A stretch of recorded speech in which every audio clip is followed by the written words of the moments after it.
This is a little home cooking crowd here. This is like being at Heinz Field, I guess, for a Steelers game. Well, thank you. Acrisure. It's not Heinz Field anymore. We've changed it. What is it now? What is it now? Acrisure. Okay. I'm one step behind my corporate naming of American stadiums. That's right.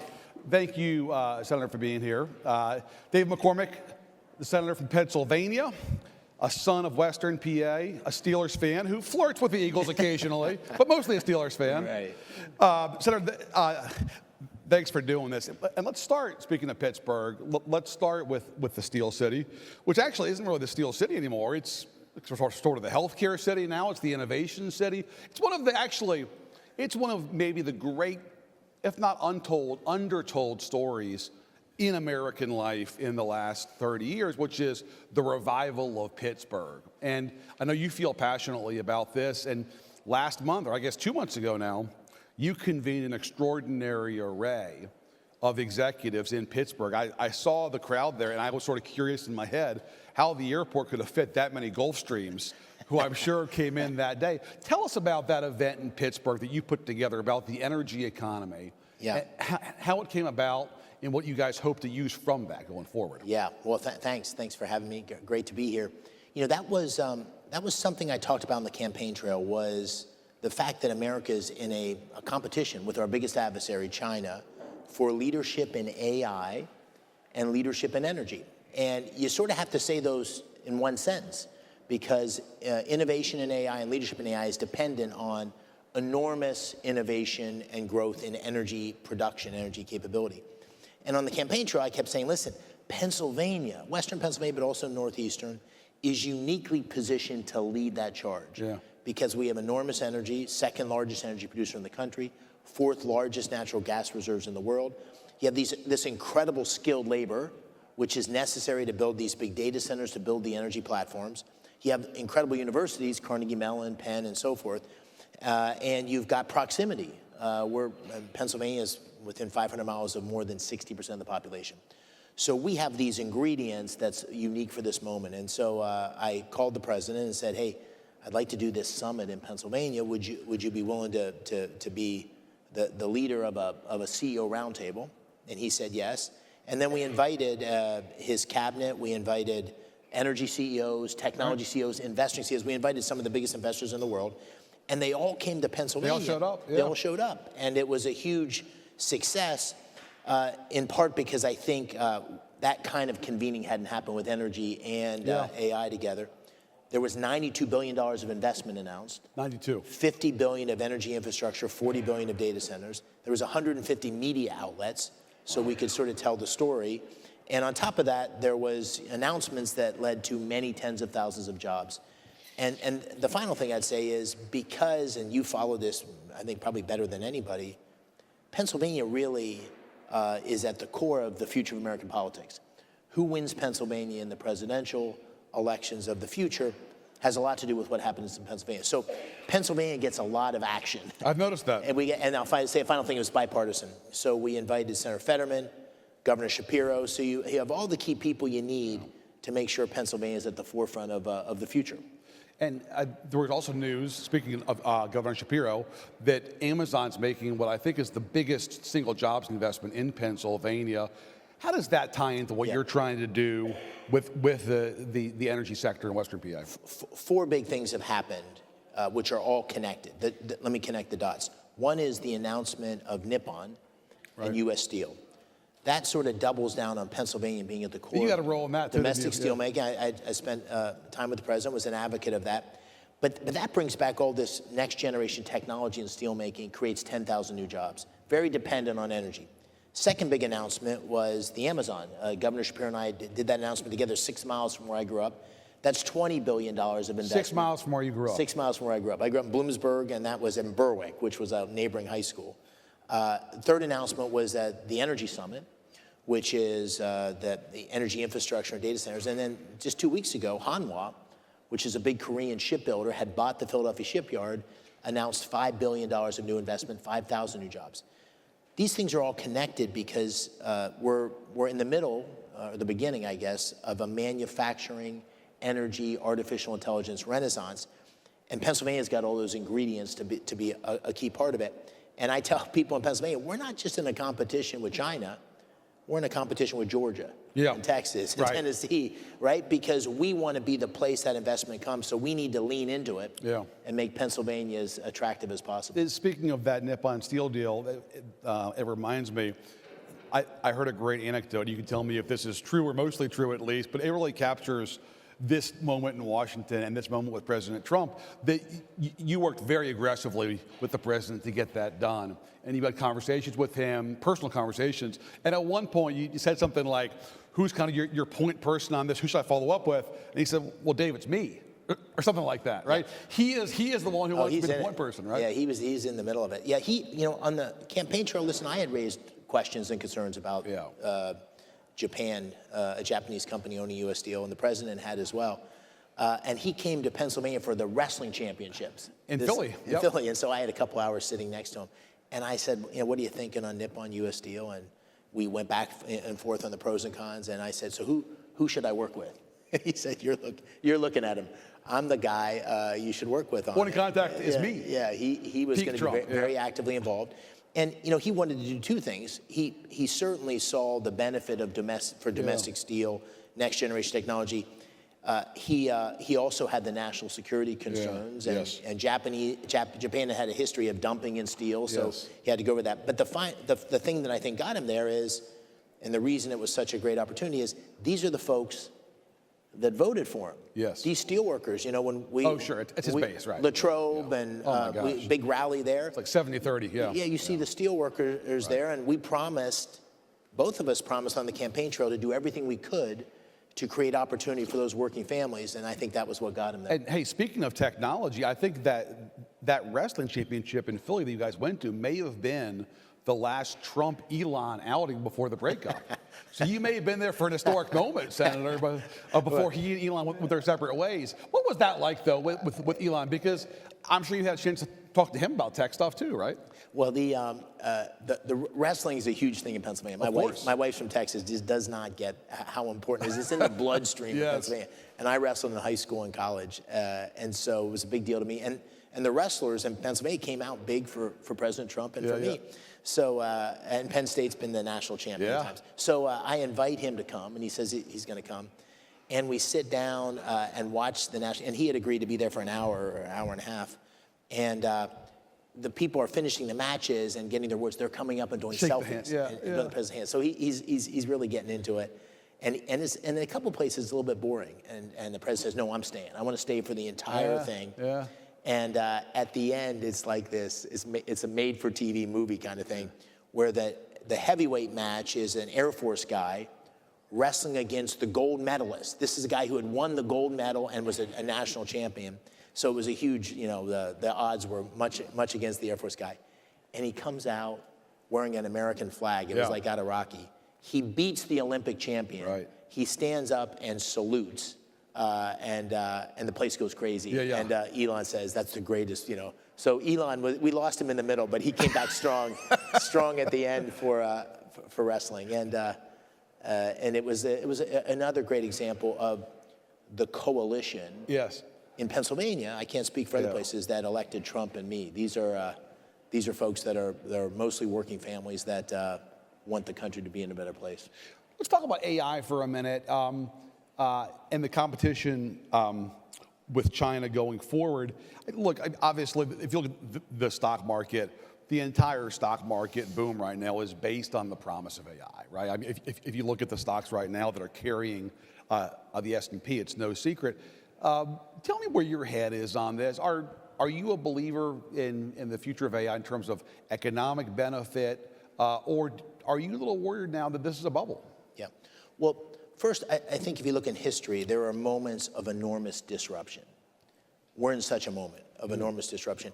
And, people say to me, do we want to get it? Do we want to embrace this or not? Do we want to be part? It's coming.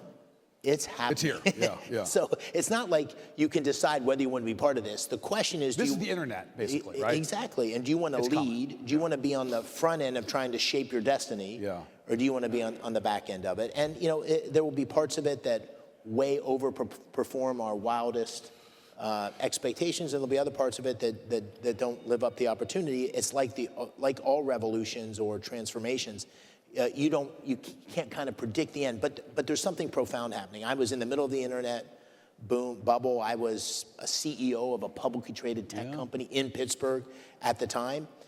This feels so much bigger, really, and more profound. Putting aside stock markets and all that stuff, just profound in the nature of change.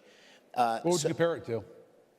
I mean, I think this is industrial revolution on steroids. I mean, it's truly enormous what's happening, and I think it's very difficult. Electricity.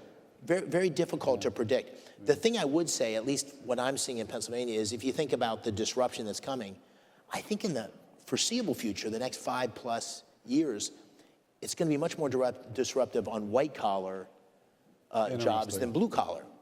Because if you think about at least again in Pennsylvania, energy infrastructure, data centers, all of that requires skilled labor, welders and pipe fitters and steam fitters and electricians. We have a skilled labor shortage in Pennsylvania at the moment because of all this activity. Microsoft just came out with an analysis in the last 6 months or so that laid, the 30 white collar jobs and the 30 blue collar jobs most affected.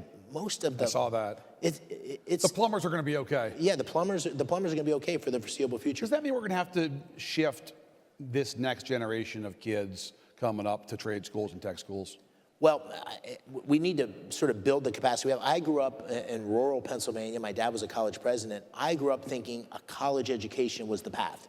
You need to go to college. That's the path to the American dream. Well, the truth is only about 1/3 of the kids in Pennsylvania go to college. Yeah. So 2/3 need to be pursuing great careers and opportunities. I'm more convinced than ever that the skilled trades offer enormous opportunity, whether it's shipbuilding or welders. The best, most secure job in Pennsylvania right now is a skilled welder. You can't get enough of them.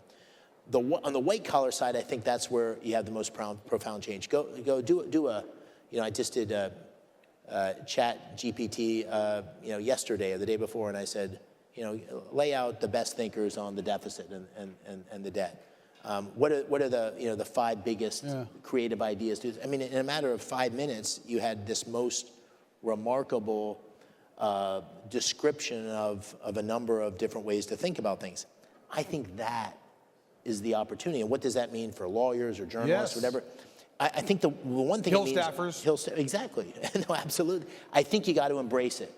You got to embrace it and become facile, and that's harder for older people than younger people. But part of what we're trying to do in Pennsylvania, in addition to all these big announcements on infrastructure, is Google and other places have announced hundreds of millions of dollars of investment in AI training to help the next generation. You could have this odd juxtaposition where you have incredible economic growth and efficiency paired with real job loss in the white collar sector. Winners and losers. Almost go back in history, every period of enormous disruption had big winners and big losers. And so what are you trying to do from a public policy perspective? I think you're trying to... How do you mitigate? You're trying to lessen the disruption on those that are most affected in negative ways, and channel. Which is why I've heard folks even on right of center talk about the promise of this, but also the challenge, and talk about we may have to do, if not universal basic income, some kind of income supplement for folks who are going to lose their jobs in the white collar economy. Well, 100%. That sort of, we're a little mini case study in Pennsylvania. So if you look at what happened with offshoring and globalization. You saw these towns that were organized around manufacturing just get gutted. My hometown where I grew up, we had a carpet mill, 2,000 workers when I was in high school. Families that I went to high school with were worked in the mill, 200 That's dead. the economy. That whole economy sort of collapsed. Yeah. So in the process of embracing this disruption and transformation, we have to recognize that certain groups are going to be really disaffected by it, and I think the key is going to be helping them transition to whatever's next, and that's harder in places where people are older, right? So I'm Pennsylvania, we've got an older demographic. So how do you take this big scary thing, AI, which is happening whether we like it or not, and make sure that citizens can make that transition in a way that's going to be acceptable? You mentioned China and the competition that you see with China.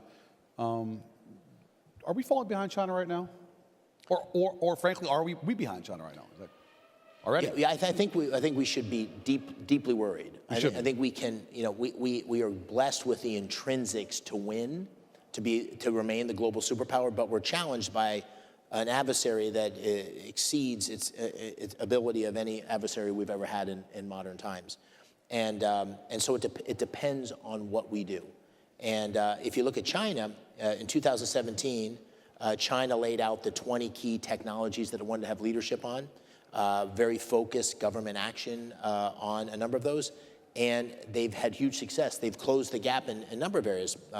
What I read tells me that in many ways we're ahead in AI, but that leadership position is only going to stay there if we continue to invest, we continue to have the best talent in the world focused on it. So I think this is a race that we need to be very focused on, and I think that's why the Trump administration embracing energy dominance and artificial intelligence the way it has is a really critical thing, because as I said, when we started, you can't have one without the other.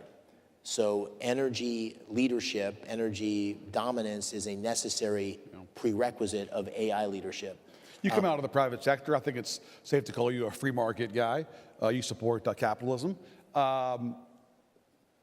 When NVIDIA went to the White House to say we want to sell our chips in China, President Trump said, well, sure, you can do that, as long as we get a taste, as they say in Philadelphia, 15%.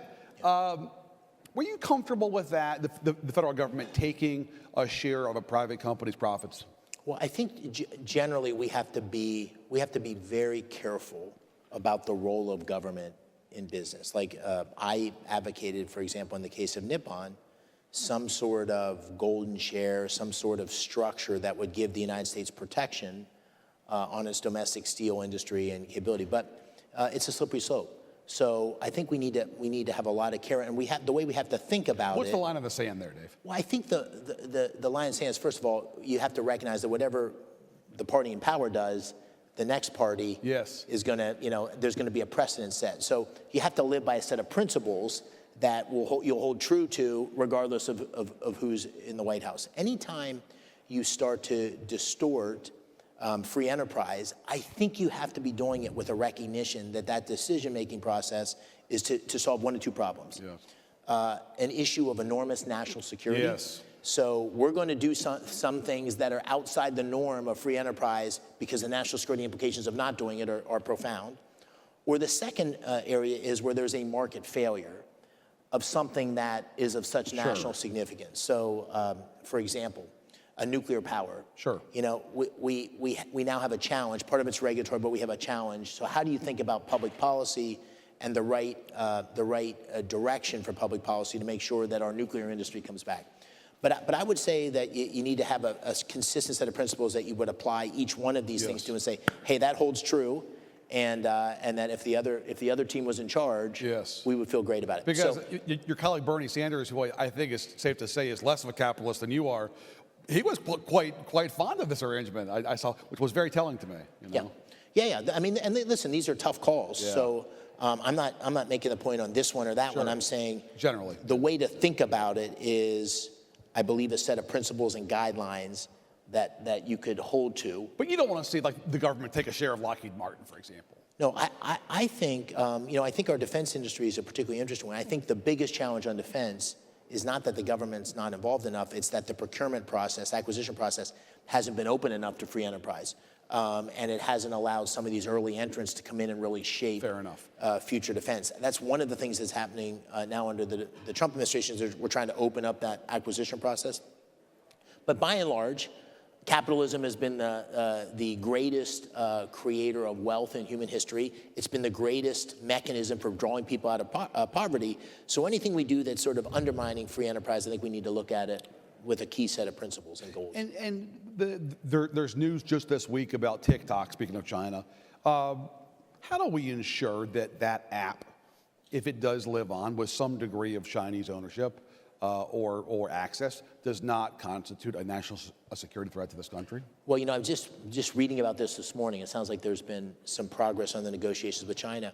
I think there are very real and significant national security concerns about an application owned by the Chinese government, influenced directly by the Chinese government, that would be in the hands of 100 million American users. which is why Congress, prior to me getting there, passed a law, Right. which was very specific around that. If based on what I heard this morning from Jameson Greer on television, it sounds like there's been a breakthrough where the president's trying to balance both the national security implications of it as well as the fact that it's been such an important app for so many Americans. I'm hopeful that what comes out of this is something that actually divests the Chinese to a set of U.S. owners, which would be a great step forward. We're close to the end here. I just got two final things for you. One is you're a different kind of freshman senator. I think folks here are savvy enough to understand, your background, your deep experience in the private sector. You've worked in government before, but obviously not been in Congress. How can you leverage your background to be more effective, both for Pennsylvania and for the country, because you are a different kind of freshman, right? Well, yeah, I'm learning. I mean, I'm a freshman that is trying to figure stuff out. That's for sure. But I'd say two things. One, obviously, you can make a huge contribution on legislation and being a leader there, which I'm trying to learn the ropes and do that. But you can also have a huge impact for the country and for your state with things like the Energy and Innovation Summit. That was a way to convene, based on experience, relationships, a vision, into something that I think is going to be hugely meaningful. The average freshman couldn't have done that. Well, we had a tough time doing it, but the fact that we were able to do it was a big deal for Pennsylvania. So that's one. I think the second, and I'm not unique on this, but I'm trying to set a tone which is very consistent with my campaign, which is, listen, I ran on I laid my agenda out very clearly. It was very aligned with President Trump on most things. But you weren't a tariff guy, though, Senator. On tariffs, I laid out, I believed in reciprocity, trying to create fair deals. So I laid out the vision, but I also said, I'm going to work with anyone, any person to try to deliver on Pennsylvania, deliver for Pennsylvania. And so that's what I've tried to do with Senator Fetterman. He and I have developed a great relationship with the governor when there's an opportunity to do that. So my basic view is my job is to deliver for Pennsylvania. And by doing that, hopefully I can set a good example. And if I do that, deliver to the people that I made promises to. But on top of that, the people that didn't vote for me. Because remember, I won by 15,000 votes. Half of the people didn't vote for me. So my mandate is clear. I need to do as good a job as I can to represent every single one of them, consistent with the promises I made. I can't do that by just being narrow. I got to embrace and build a coalition that includes as many people as possible. And you're still a pretty young man. You're a former athlete, as you mentioned. Tell me what the future holds. Are you open to running for president either in 2028 or 2032? No. No. If my wife was here, she would say, hell no. Listen, when you're where we are in our life, we have 6 daughters. I'm 60 years old. Had a great private sector career. So this was the penultimate chapter. Okay. The ability to make a difference. Our kids were opposed to it both times, the losing time and the winning time. So I feel like it's a privilege to be here. I feel like I'm in a position where I can actually make a difference, which is my big worry, and I'm just trying to do so. So you're not running for president in the future? Correct. All right. And by the way, last thing, you mentioned losing, and you've had obviously a very successful life. Do you think losing that race in 22 ultimately helped you? It did. A lot. Well, it was excruciatingly hard to lose because I lost by 900 votes. You're a competitor. And so that was hard. And you double, what could I have done different? What are all the mistakes? But it created a true gut check.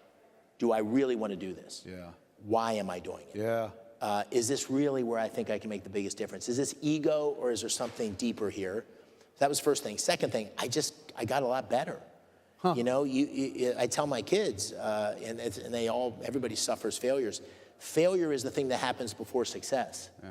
It's the part of the journey to success. So I think I'm a better candidate. I look back at my first campaign and some of the media hits, and I cringe. Yeah. I look at my second campaign, I'm like, okay, that's a guy who knows why he's doing it, knows what he's trying to get done. And so it was a blessing. I didn't think so at the time, but it was a blessing. And David McCormick, Army beats Navy this year, right? Army beats Navy every year, brother. David McCormick, the Senator of Pennsylvania, thank you so much. Appreciate it. Give him a round of applause, folks.